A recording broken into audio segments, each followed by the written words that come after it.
tie, kuri varbūt vēl nav sākuši savu LinkedIn profilu, tad es ļoti ieteiktu piedomāt pie pirmā posta, jo LinkedIn dod tādu tā kā cukura graudiņu par to, ka tad, kad tu ieliec to pirmo postu, ja tavai auditorijai tas ir paticis, tad ir iespējami rekordlieli skatījumi tieši tam pirmajam postam. Un tas, ko es ieteiktu darīt, ir, ka tu pastāsti, ko tu vēlies vai ko tu dari, un ir tava bilde redzama. Jo tad, ja tava auditorija tevi atpazīst, tad viņi liek sirsniņas vai liek komentārus, un tad uzreiz algoritmam ir tas, ka ok, šis ir labs posts, un es viņu rādīšu tālāk, un tu esi vēl cilvēks, kurš nav bieži postojis, tad es tev bišķiņu pacelšu saulītē, lai tev iepatiktos radīt saturu, tāpēc, ka procentuāli tas ir tikai 1% no cilvēkiem, vai visiem tiem, kas lieto LinkedInu, ka rada saturu. Tas ir mazs skaits.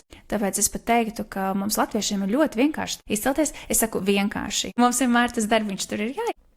To pirmo postu, var labi pacensties, bet pēc tam neesiet pārsteigti, ka jums to saulīti nedaudz parāda, un tad ir bišķiņ tāds jau ar mākonīti visi pārējie posti, tāpēc, ka viņi nebūs tas pats efekts, kā tas bija pirmajā reizē,